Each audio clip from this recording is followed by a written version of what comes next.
Welcome, Roberta. And you open your PowerPoint. Hello, everybody. That book is now out of print.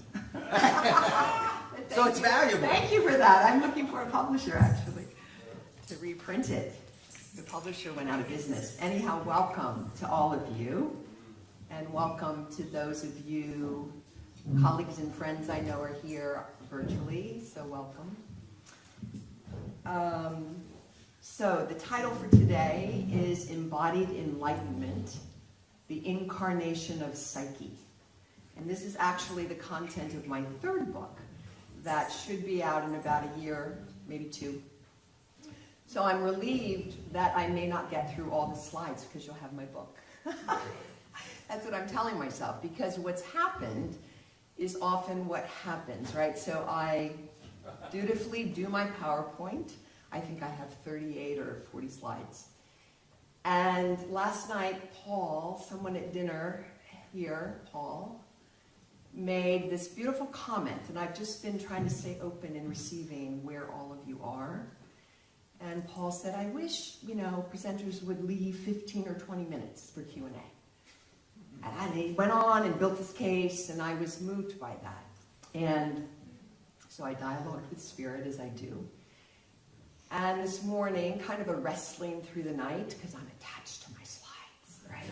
I need to take you through the order of building my story, my case, my book content. And no. So what often now comes through at this point in my life is what we call in the field of psychology practicing suspension and containment, moved by the Spirit. So my prayer has become, thy will be done. So I am a servant of my soul, I would say, the mission of my soul that aligns with the larger soul. I'm using that language now as psyche. So my second book talked about and used the language of soul. The concept of little s, we all have a little s soul, and the capital S soul, source, that we're all seeking to plug into in the uniqueness of our essence. Right? So now I just kind of follow me. I'm using psyche. My youngest son is a theoretical physicist, and my oldest is a filmmaker, and I'm always running my content by them, and they're critiquing me and helping me fine-tune, because my mission, you all are such a beautiful audience. I feel very held by you and the Zoom people. I think we're all really interested in this stuff, right? We speak this language. But for those who don't, perhaps, maybe outside of the realm of this circle, I'm really interested in having this content perhaps speak to them. So that said, Calvin, what do I do here? How do I hit? Just press the Play. down. Good. Here's the print Wonderful. slide. Thank you. Okay, so.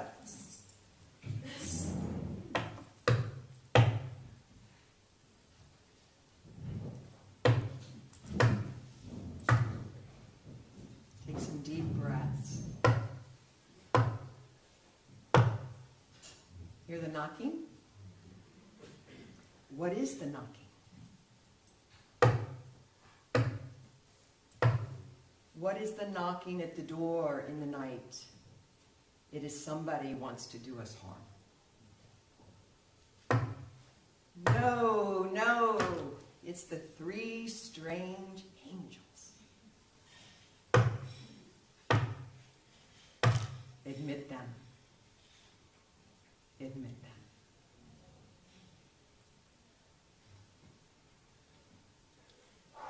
So, this is an attempt to create an invitation into what I like to think of as the innermost subtle and sacred chambers of our subtle body. Dare I call it the Holy of Holies. So I was declared a heretic in my Presbyterian Church of America, which had 10,000 members. I grew up in Dr. D. James Kennedy's church, who created Evangelism Explosion. 16 male ministers, and eventually I was one female on that staff.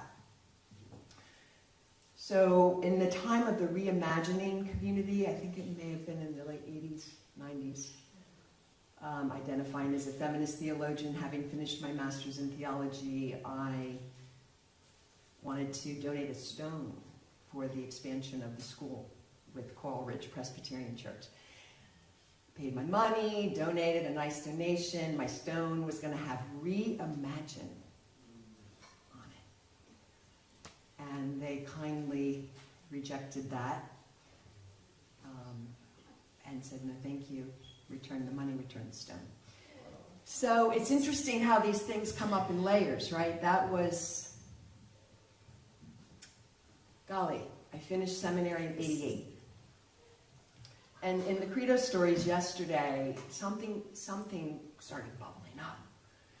I couldn't breathe, I had to go back to my room, and I was sure giving this talk today, I was going to die. Something was going to happen.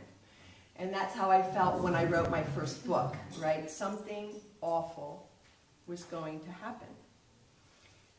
At that point, I was going to hell. So we all have our stories, right, in our journey, as Brandon calls it, our souling. So I'm going to tell you a little bit about where this content comes from, and then we're going to do 5-10 minutes of bringing you into your body, and then I'm going to do the content. It's a very heady content, so I just want to have some time to get us in our bodies. So my story, in a nutshell, my souling through the river of forgetfulness, I like to call it. Right? So moving from the river of forgetfulness into the river of remembering. And for me, there's a terror in doing that. So I don't know if any of you are feeling your terror, or your resistance, or your skepticism, and I say, bring it on. Just bring it. Bring what you got in your body. Because that's you being fully human. We are fully human. And so many spiritual traditions deny the body. And so my work in the world is to acknowledge the body, to declare the body our holy of holies. And I don't say that in any sacrilegious way. I want to reclaim these bodies because we are in them. We are birthed into them, we die in them, they are with us the whole journey. And so that Cartesian model that loves to separate, right, the mind from the body. And so my work today is to help us bring all of it. And the hardest, I think, most challenging container is to hold both. Right, so many spiritual traditions talk about the tree of life. And my drum here is a reminder of that. The tree of life. Right, and so contemplative studies, my PhD, my dissertation was in contemplative studies. And looking at different traditions that, talk about the tree of life. We are the tree of life. This body, like you are a tree in your body. You are rooted in the earth, right, from the root chakra, and the crown that lifts up into the arc line, the auric field, the branches are here, right? So we're constantly, I think, the greatest challenge is managing the simultaneousness of these two realities. So my work draws from psychology and theology. Those are the two, if I had to say, umbrella ologies, that I speak from. But there's a little more detail. So born again 2 weeks before my 16th birthday. That's how I dealt with my adolescence. In a PCA denomination that still doesn't ordain women. So I went off to Calvin College, dutifully, and now Calvin University. Wanted to go to seminary, and my father, who I adore, who does know me, I think, very well, did at the time, said he wouldn't help fund it because I needed to, what would make me most happy would be to have babies. And he's right, being a mom has been the best thing of my life.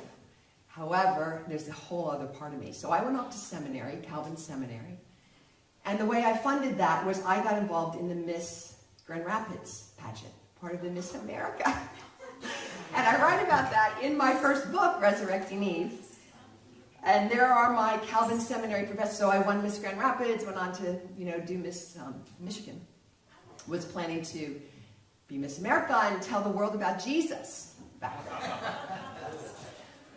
And instead what happened, my talent was classical piano. I was playing Rachmaninoff Prelude in G minor, if any of you know it. It's very, masculine. And then in the beginning, very melodic and whimsical and feminine and spiritual, right? And I lost my place, my mind. I went blank. And what I now call my soul, something said to me, what in the world are you doing here? Lost my way. And after that, really lost my way, went back to PCA at Coral Ridge and worked on staff there.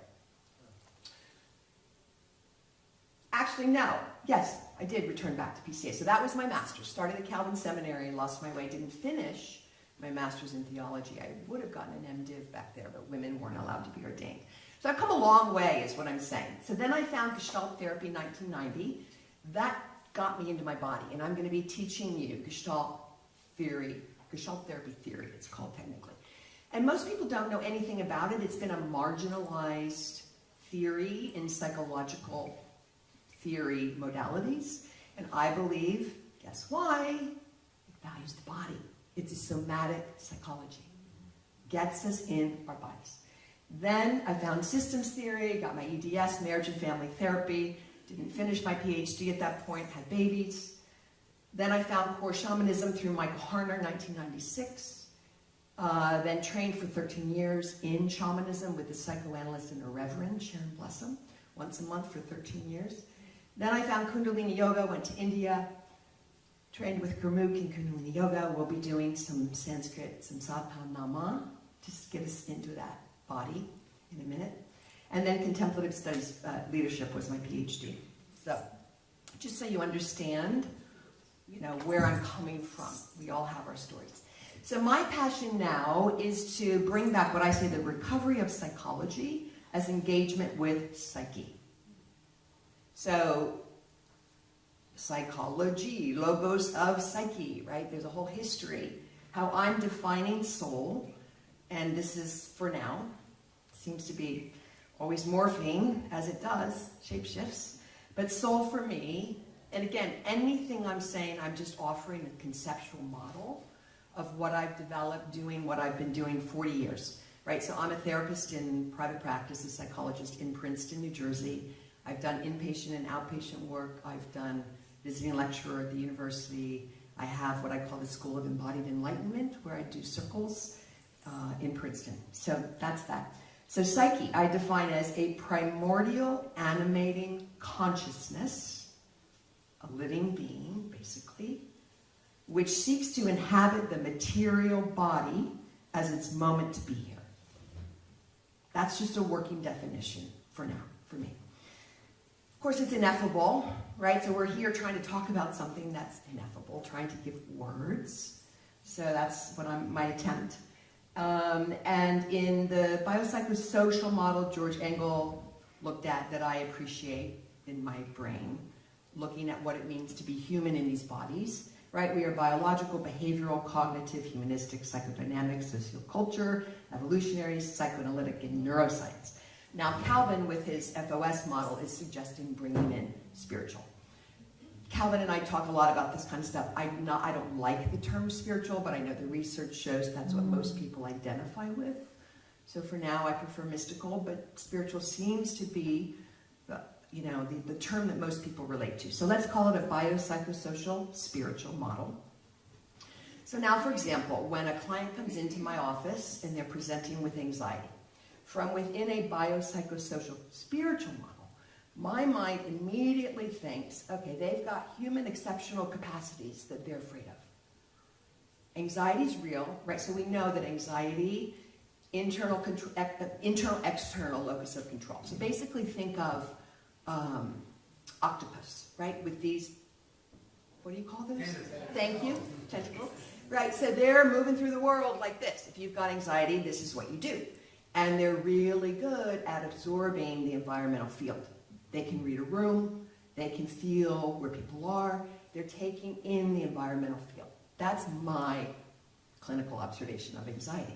Many ways to look at it.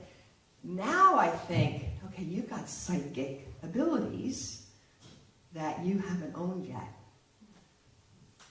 Usually they do.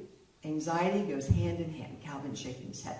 So he's been doing this longer than me. I've been doing this 40 years. So if that is for you, right, whatever you're feeling while your brain is receiving this information, I want you to try to open to receiving it in your body, right? So that you're not here listening from here. You're here listening with your whole body. That's the goal for today, in this hour. That's all. It's just an invitation for an hour. That's all. Okay, so briefly, psychology's brief history. Again, this is how my brain works. Just looking at the history, the field is a very young field. It's over 100 years young. That's young, in my opinion. So the Greek philosophers have certainly had influence. Back in the 1600s, William Wundt comes along and he defines the term, the discipline of psychology. He's talking about a psychology of consciousness, examining subjective reality. That's 1873. Then William James weighs in, the unseen order, talking about the religious attitude of the soul. So these things began defining the field. Where have they gone?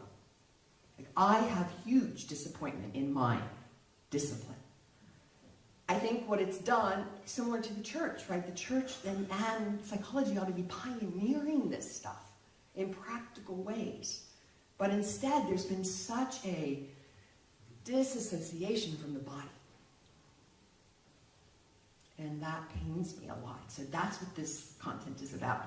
So then Freud comes in, right, and we study the human personality. What are we doing as a field? In my opinion, we're trying to figure out, what does it mean to be human? What are we doing in these bodies? And we're taking different angles and attempting to really answer that. And they're all valuable. I value all of the trajectory that the discipline has taken, right? So Freud, human personality, bunch of white men also, by the way, in this, which okay. Pavlov, Watson, Skinner, behavior, classical conditioning, had to get that one in. Then third force, humanistic, right? The human potential movement, self-actualization, right? What it means to be your best potential. And then family systems. Good, 1950s, who are we in the systems of our confounding influences systemically, right? So the little circle is me alone, you by yourself. Then there's family of origin, right? Then there may be educational system. Then there may be religious system. Then there's the community. Certainly race, culture, socioeconomic, all these influences, right? And then the broader world. So we're here in the middle of all of these concentric circles, basically. Systems theory, then cognitive psychology, what it means to understand our cognition and our behavior, good. And then neuroscience, finally, we're studying the brain. Imagine that, right? So the brain was kind of last. So I'm suggesting putting myself very humbly up there. Since 1996, I've been, playing, I like to say, experimenting with these ideas in a very embodied way. So, trained with shamanism, I said, Michael Harner was the one that brought the cross-cultural studies of shamanism to the West. He was my teacher back in 1996. So bravely, I'm in Princeton. Most of my clients are from the university. This client I'm talking about was a professor, Asian studies at the university. And so I brought in my drum as a coffee table, right? I wasn't certainly going to bring in my drum, but I thought I'm just going to bring my drum in, right? So the idea, shamanism is, in my mind, a religion. I loved Michael's assessment of it as an evolved psychology yesterday. I think that's fascinating. I'm going to think about that. But I think about it more as a religion. And so the frame drum is very core to shamanism. And it's believed to be 1, 2, 3, 4. It's the beat of the heart. 1, 2, 3, 4. 1, 2, 3, 4. 1, 2, 3, 4. And what we know from the research is that that actually shuts down the monkey mind, what the yogis call the monkey mind, or the busy brain. So shamanism works with tools. I work with tools, right? The frame drum. Just listen to that. And just feel that. Where does it hit you in your body? So it's 1, 2, 3, 4. 1, 2, 3, 4. And then you can add mantra, which you're going to do in the voice. Just feel it again in your body. Does it shut down your monkey mind a wee bit? Busy brain, maybe a little quieter. Hopefully. So just try to feel it in your body. So you're dropping from your mind down into your belly, into your root. Right, so that's one tool. Another tool, listen to this, the rattle. You feel that in your body. So the rattle is believed to be serpent medicine, snake, which is the one that sheds its skin. So every animal, when Michael talked about finding your power animal, every animal has a medicine. Just like everyone here, you would say Roberta's essence is blah, blah, blah, right? Each of you has an essence that each of us, if we were to give each other feedback, experiences in a particular way. So in shamanism, that's called your medicine. And the medicine of nature, whether it's the flowers, the animals, the people, comes in to awaken. So this idea is that, according to esoteric traditions, mystical traditions, we need help awakening. Right? So the shamanistic model is there's the upper world, there's the lower world, and there's the middle world. We are the creatures in the middle world. And ideally, we're traversing the upper world and the lower world. And the upper world and the lower world. And the upper world and the lower world. So we are accessing, and we'll do this tonight in the journey with Michael. We're going to provide journeys where you can, again, use the tools, the drum, calling in helpers, they're known as. I call it your spirit circle of your soul's consciousness. I'll teach more about that in the practicum. Right, but we're calling in what we call in Gestalt theory external support. So that nature, the cosmos, these beings, the birds, as you talked about yesterday, right? There's this whole magical cosmos that wants to function in shamanism as our internal support. So the external support becomes the internal support. The external becomes the internal, right? And we're weaving. In Celtic shamanism, this is called the lemniscate. St. Thomas Aquinas said this is the fluttering of the angels. Right, so the lemniscate is the figure 8. And that's what, this is calling in. And if you want to have some fun, you can just move in a figure 8, right? In the morning, just kind of feel yourself moving in your figure 8. And that's believed to be infinity. Infinity consciousness is believed to be accessing the realm of the soul. So again, I'm speaking to you with language drawn from Kundalini Yoga, shamanism, Gestalt therapy theory, and contemplative pedagogy from contemplative studies. Okay, just trying to get through the summary. Okay, let's see where we are here. All right, so I'm going to pause here and do a moment, 5 minutes of helping invite you into your bodies, right? So that you're experiencing this not with your mind, but perhaps with your soul. So I'm going to drum a little bit. So just take a moment, and because Sufi Sufism, Islam was the chapel's focus this morning. Going to do Sufi elemental breath work. So imagine for a moment, before I drum, that your body, okay, so come into your body, like drop in. I like to say, you know those night lights, I've seen children here using them, right? You put your strap on in your night light. So imagine you're turning inward. So the Jungians like to say that we have an interiority in these bodies. There's an energetic system. You may have heard the term chakras. The throat chakra was talked about last night.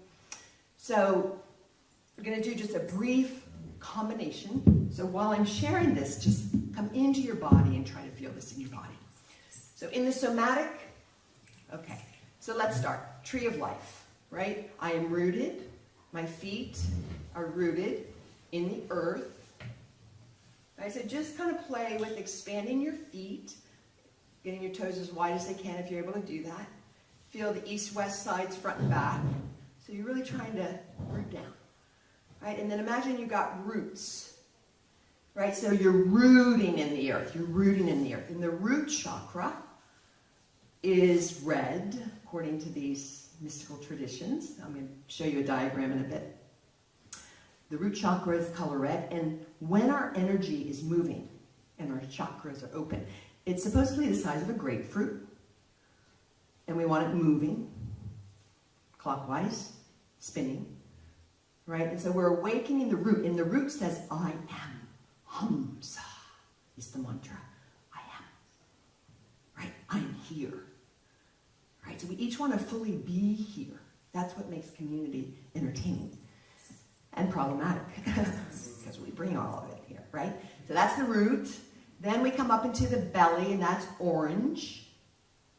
Now, as you're doing this, you're thinking front body, back body, two sides. As Brother Mark said in chapel, this is coming from somatic psychology. We have a front body, we have a back body, which carries our past, and we have our two sides. We're trying to bring that together energetically, almost like a tree trunk. Right, so the orange is I feel. This is the seat of emotion, the sacral chakra. Color's orange. The breath there is in through the nose, out through the mouth. Sorry, I forgot. So the root breath is in through the nose, out through the nose.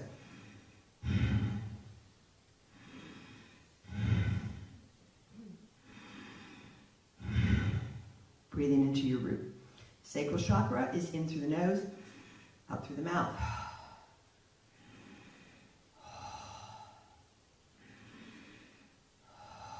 These are just tools to try to help us get in our bodies.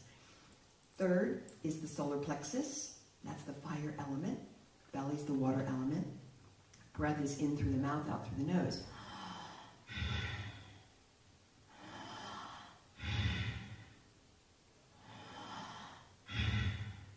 Now, oddly, that is what we call our sun consciousness.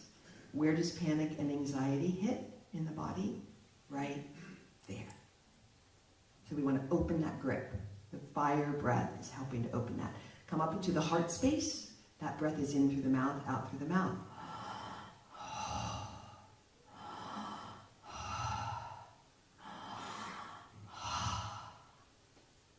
We're trying to awaken what's called the cultivation of the open heart. That's a Sufi tradition. And coming up into the throat, we return to the earth ether breath, in through the nose, out through the nose.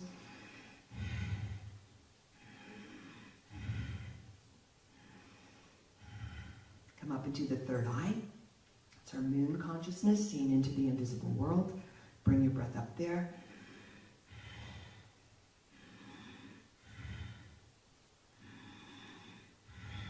Come up into your crown, that soft spot. That's opening to the divine realms in mystical traditions. Imagine that soft spot when you were a baby opening up. Breathe your breath up there.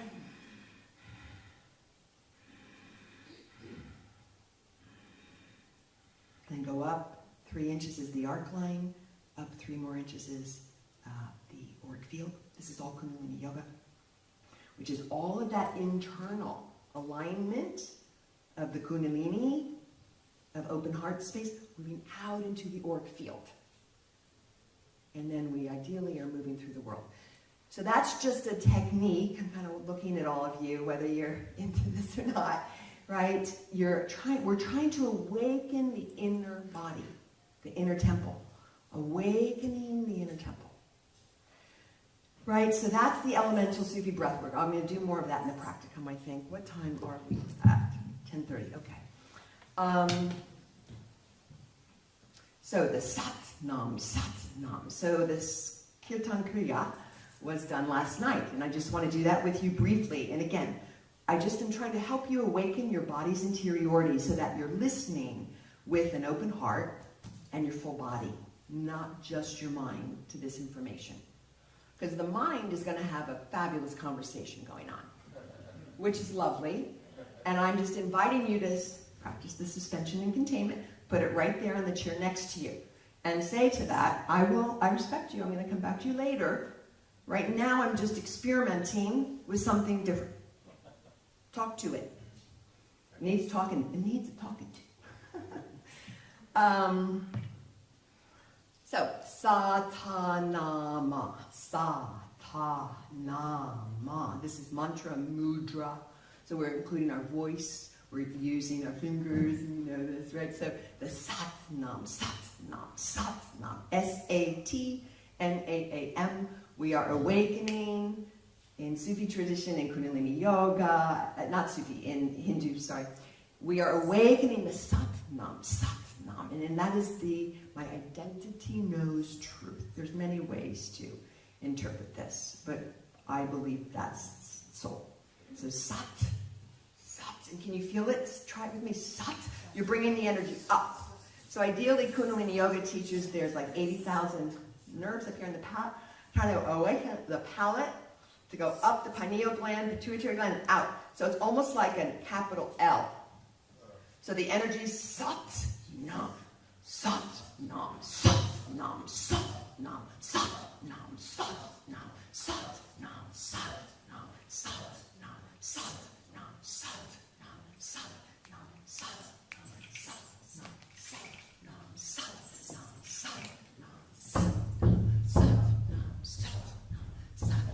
Now try just barely closing your eyes, looking at the tip of your nose. And keep going. So you're looking at the tip of your nose. You'll start to feel your left and right brain hemispheres doing weird things.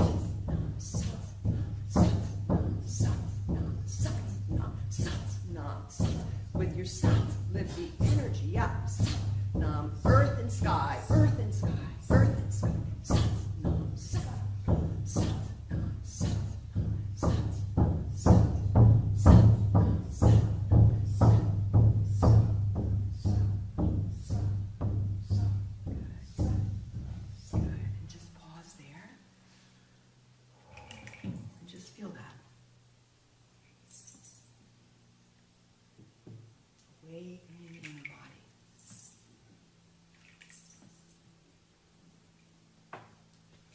So in Kundalini Yoga, I noticed that Brother Mark's been doing this too. There's what's called the 3 languages of consciousness and the Haring mantra. We're going to do that for 30 seconds, and then I'm getting into the content. Haring, H-R-I-N-G, Haring.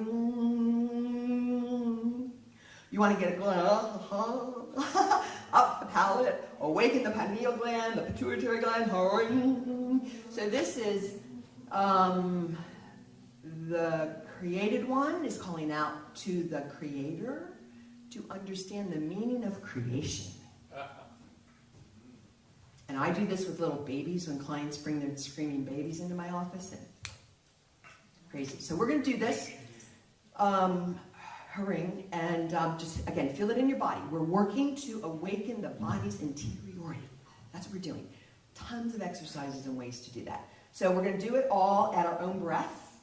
Like we did this morning, the rounds, kind of just feel it in your body, okay? So let's try it. Eyes closed or eyes looking at the tip of your nose, which works with left and right brain hemisphere merged union, so to say, unified. Okay, so Haring. Open your mouth. Haring, ring, ring, ring, ring, ring, ring, ring. Open your throat, open your throat. Ring, ring, ring.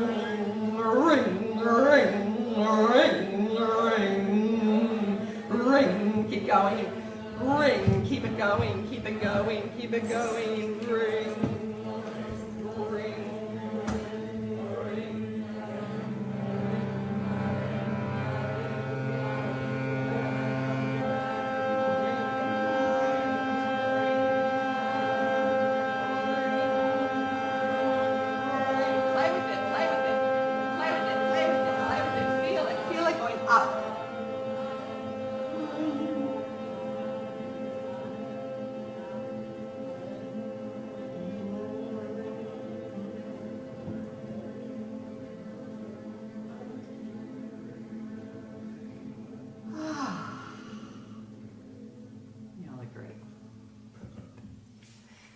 And so ideally, opening the cultivation of the heart, what I teach is we cannot be safe in the world to open our hearts without the backbone. So we need a strong backbone to feel safe in the world, having opened our inner chakras and this auric field, that 8th chakra that I just taught you, right? In Gestalt theory talks about it being, imagine, the boundary of the self. The boundary of the self is not here. We're not moving through the world with the boundary here. We're moving through the world with our auric field. And that auric field opens and closes, expansion, contraction, expansion, contraction. Gestalt theory calls this the contact withdrawal cycle. I move toward, I move away. It's the breath. Now your auric field is doing this with the world. So you're moving through the world. I open to you. I close to you. I open, right? I'm impermeable. I'm closed. I'm overstimulated. No more. No more. Did that to a couple people last night. I just couldn't. Right? And I open to you. I'm permeable. Semi-permeable. I open and close. I open and close. Right? So it's in these bodies, right, that we can live this and embody this. And then we feel safe enough, as safe as we can in the world, in our core. That's the idea. Okay, so self-awareness, I have, if I'm leaving 15 minutes, okay, I'm going to leave 10 minutes. I have 10 minutes to get through this. Okay, but I did a lot of this. Okay, so self-awareness is understanding that we are earth sky creatures. Self-regulation comes from learning in Gestalt theory to self-regulate. I'm going to get to that slide. So this is about bringing your resistance, learning how to release, allowing time for reflection. This is the Cooper-Sachs model. This is the egg that was dropped in front of my doorstep before coming here. These are all signs in shamanism when we pay attention to nature and the natural world. It's trying to communicate. Of course, that's just the robin laying eggs on my front porch. Yes, that's true.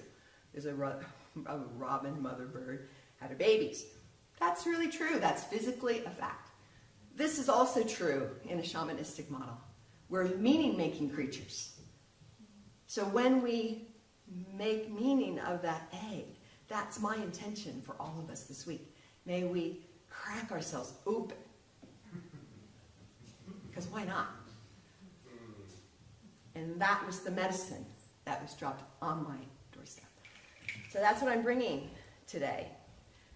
I've done a lot of that already, okay? Done a lot of this, just bear with me. This is in my book that's now out of print and I own it. I'm looking for a publisher if any of you want to help with that. That book that Calvin showed, Body, a Sanctuary for Souls. So I talk about the mystical path, defining it as ecstatic union plus eroticism. I love bringing in sex and eroticism and the physical body. Power, love, and creativity. That's not sex, right? Power, shared power. Love, revolutionary, radical love. Creativity. That's embodied enlightenment to me. Kundalini Yoga, this stuff gets really deep, right? There's 10 bodies. The physical body, 3 mental bodies, 6 energy bodies. So talking about where does the soul locate itself, right? So when I talk about being human, I talk about 6 aspects. We are physical, sexual, spiritual, intellectual, emotional, social beings. So we have to address those aspects. This is in my dissertation. By the way, you can download my dissertation. Go to robertapughe.com, click on the little icon there, Embodied Enlightenment. That'll take you to my other website called the School of Embodied Enlightenment. And there you can download my dissertation. But this is looking at embodied enlightenment, draws from, I hate the distinction, but because trying to understand this conceptually is a theoretical framework, there's sacred traditions and secular traditions that this embodied enlightenment concept is trying to integrate. Right, again, we are fully human, we are fully divine. And that is what makes being in these bodies so difficult. There's the tree of life. Ways to practice these practices can be either in stillness or in movement. Stillness and movement. Stillness and movement. Self-awareness. It's funny Calvin used the scuba diving thing because that's right here. There's been so much overlap. So I like to think of this work as we can either snorkel through life, which I love doing, or we can put a tank on and try it scuba diving. And then going down, down, down, down. So that's what we do when we come into the body's interiority. There is such a richness inside there. My work talks about it is dialogic. It wants to dialogue with us. So this is the cycle of contact, withdrawal, and Gestalt theory. Everything starts in sensation.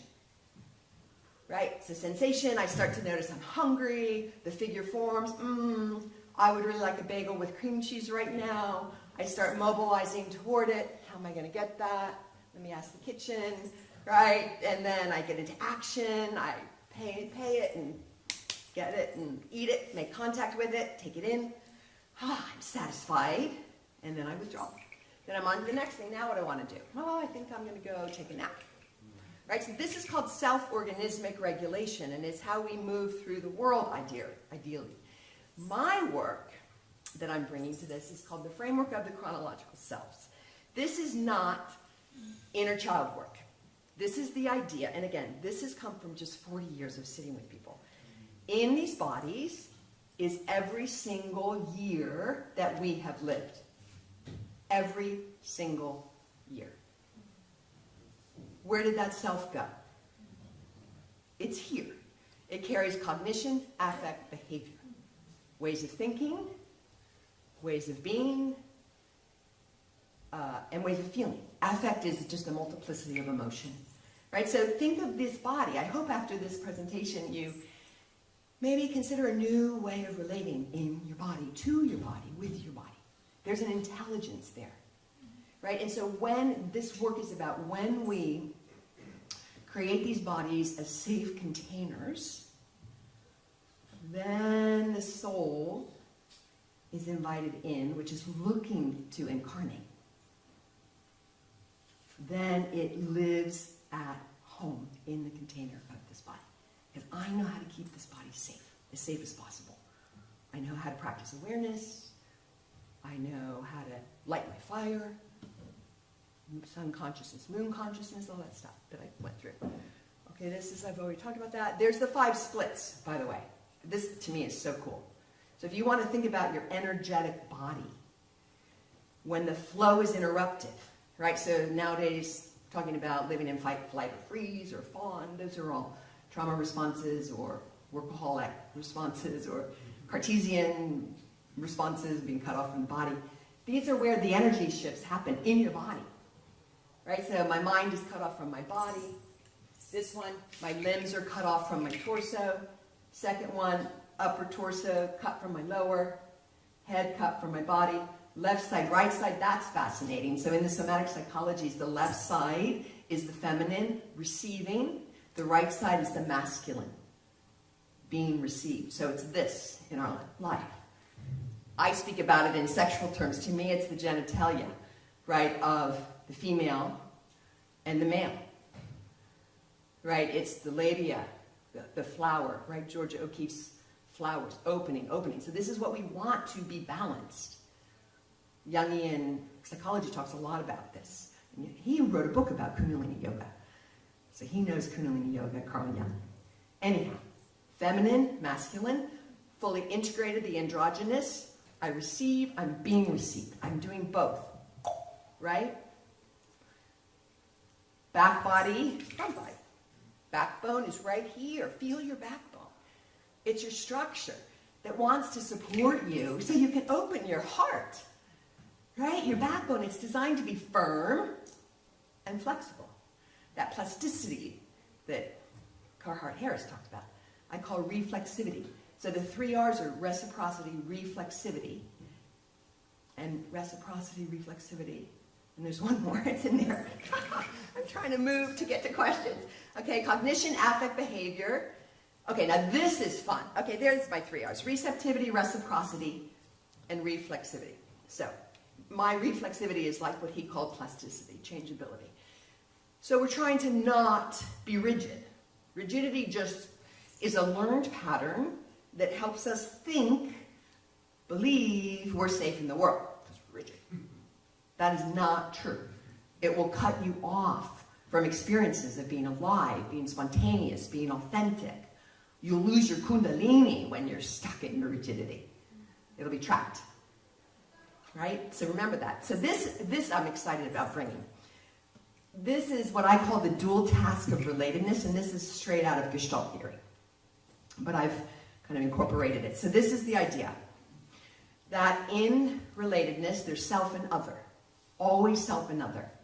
So the other right now can be, you're my other right here, right? Or the other can be the whole table, or the other can be the whole room. What we call the environmental field can be the water I'm seeing out there. It can be God and the cosmos. We're always engaging self and other, the environmental field. Not losing the self, not being over swallowed up by the whale, right? But also not dominating as a self. You look at, I mean, this is so simplistic, right? But the two things that really happen in dyads, in relationship, right? Self and other, is I dominate, or I lose myself and let you dominate me somehow, right? I lose myself, or I don't lose myself, and I maybe encourage you to lose yourself, because I'm going to come out energetically.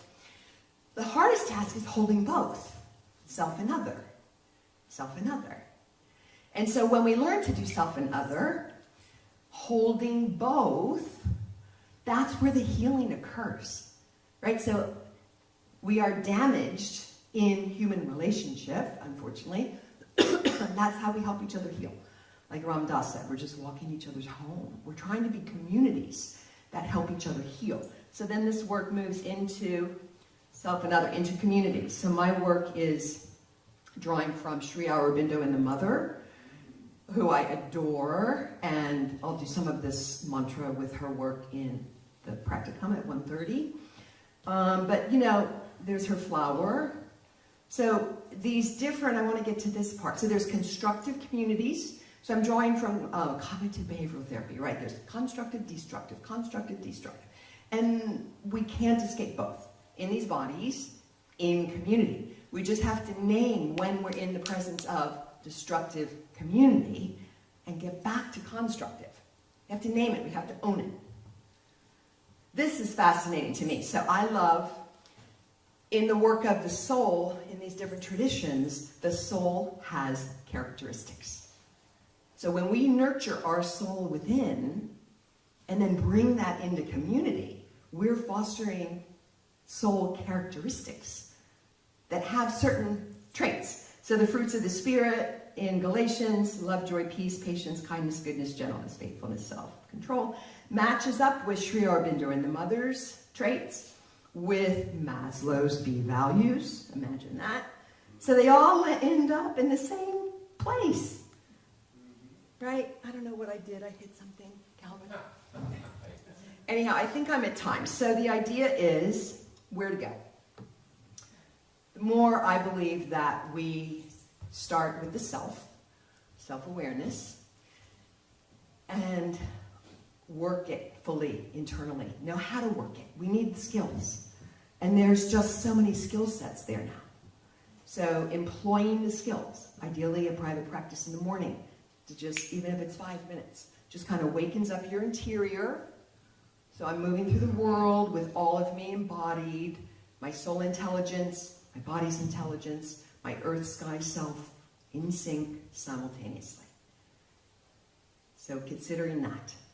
And then, of course, looking for synchronicities, finding people that you can share that with, creating communities. That's how perhaps we start to be communities of right action, communities that align with the values, right, of the soul, of psyche. So thank you. I almost did it. It was pretty quick. Can you do that for me? Hello? Yes. Give her a hand. Yes. Thank you. Can you get rid of that, please? Can I get rid of that? So I do want to say, I did have a case study that I chose not to read. Do you all want to hear a case study? Let's do It's Q&A. yeah. I think Okay, there's... not a I case study. think we need to absorb. Okay. Yes. How's that? Fine. I'll take the There's feedback. the next So slide. yeah, this is just moving into the 1:30 practicum, Okay. and then So- so I'll be doing that, and then tonight there's a joint practicum. Is Mike here? Michael, want to come in? Yeah. Hi, Mike. Michael. So Michael and I are going to be doing shamanic journey for you from a shared co-facilitating point. So Calvin, when you come in, just to explain a little bit, is going to be, if you choose to receive, using turkey feathers that my brother gave me, winged creatures calling in the spirit of the medicine of turkey feather is abundance. And he's going to be using white sage to just, before you come in the door. So again, in shamanism, pathways, doorways are very important. They're the portal in. So just maybe thinking about the portal in, right, to something new, perhaps in tonight's shamanic journey that Michael and I will be doing. So Calvin's going to sage the auric field, and then Michael and I will take you on a shared journey. Sage purifies your auric field for wisdom to enter. Great. So Okay, that's so let's what- allow some so- time for Q&A. Q&A. Yes. And we have this working. Thank you, Barbara. Mark Cooperage. This is wonderful.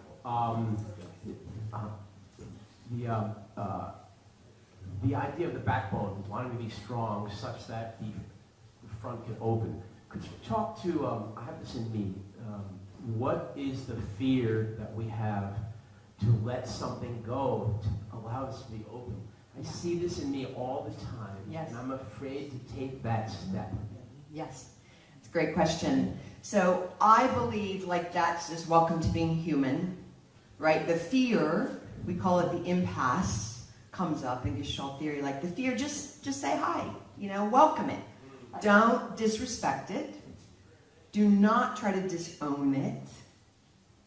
Just first of all, get into your fear. What am I afraid of? Get to know it.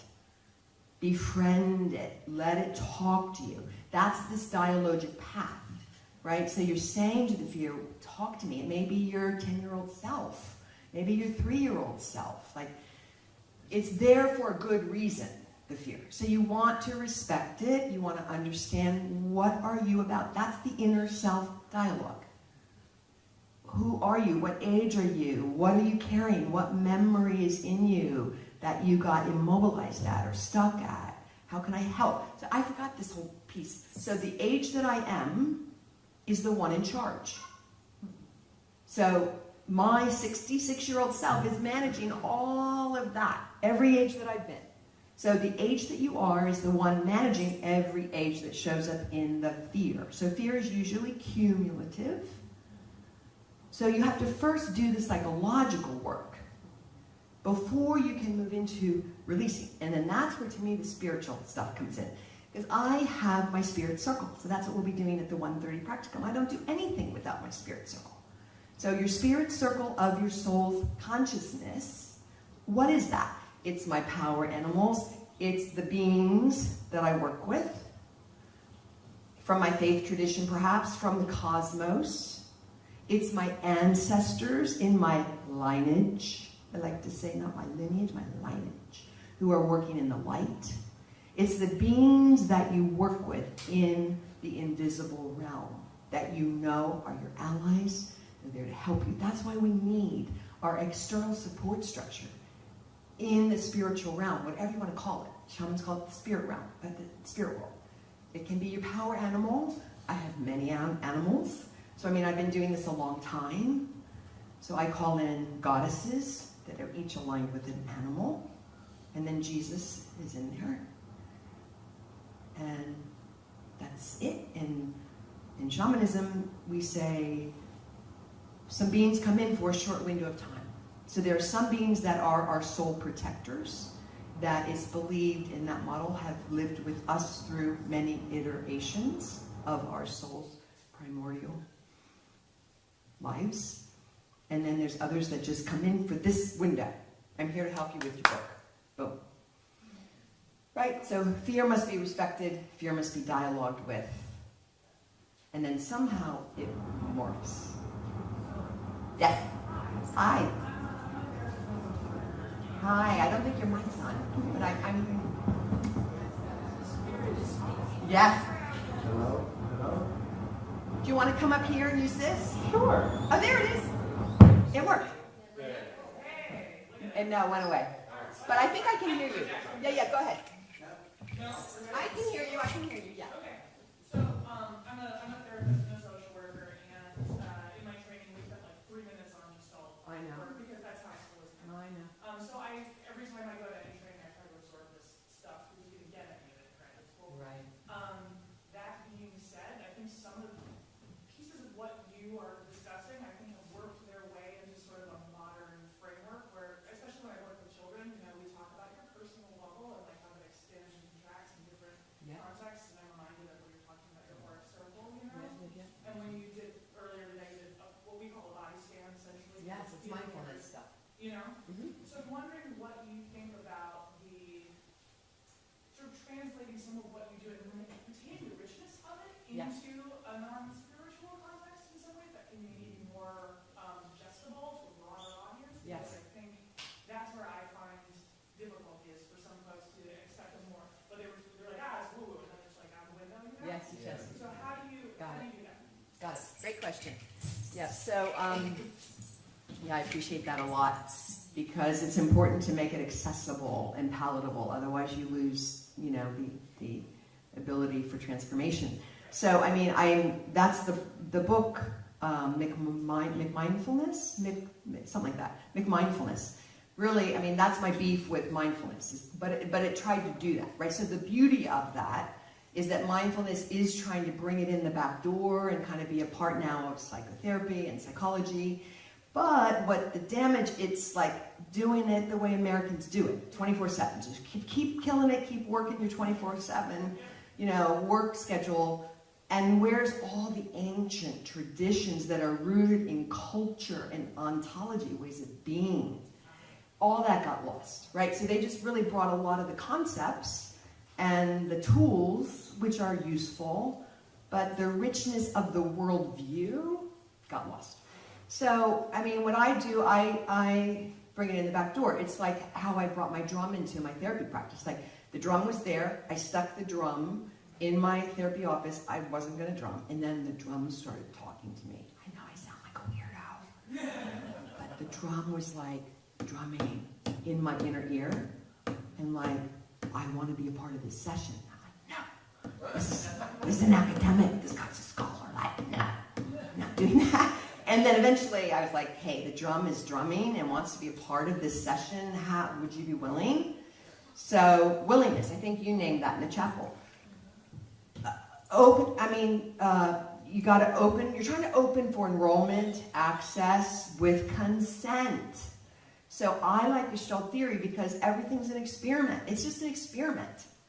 Hey, would you be willing to try this? And if no means no, right? And if, well, maybe, red light, yellow light, green light. So, yellow light, as soon as you say stop, done. As soon as you say red light, green light, whatever, you're in charge. Autonomy, agency, you're in charge. I'm just trying to bring my smorgasbord of skills to help get that crack of an opening for whatever it takes.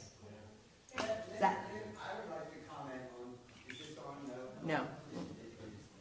You can probably hear me. We can hear you. We can hear you. Can you hear me now? In the whole field of psychology, psychiatry, some of you may be familiar with something called DBT, dialectical behavior. Yeah, I draw from that. Which took into some of these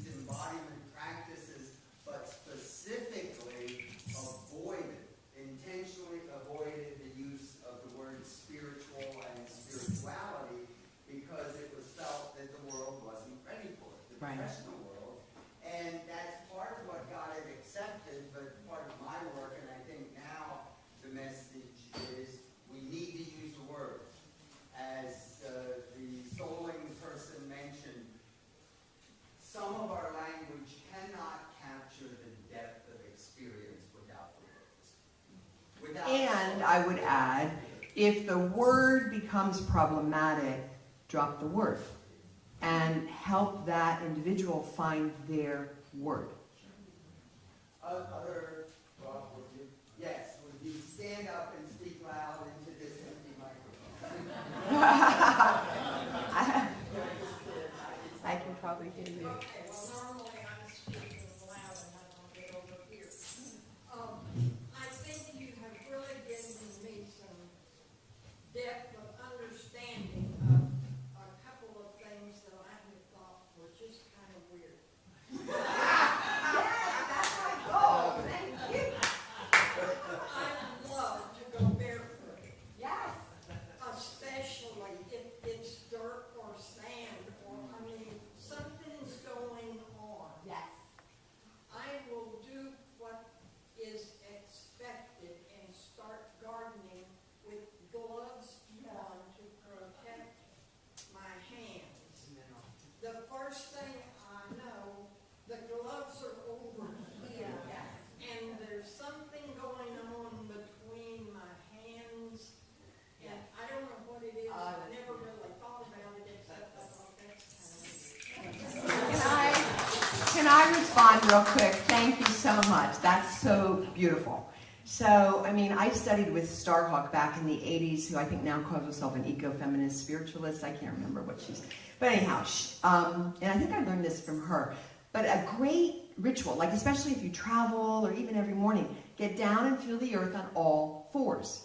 Palms and feet, barefoot. Feel it.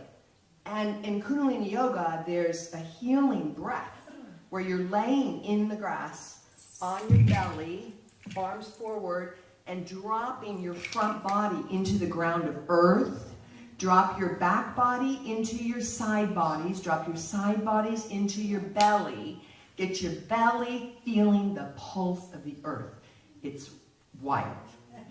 And then you start breathing in, breathing out, ideally holding your breath for 11 counts. So you breathe in 11 counts. So you can start with 4. Pause and hold. Feel your body. Exhale for 4. Pause and hold. Right? So it's inhale, like the box breathing. Inhale, pause and hold.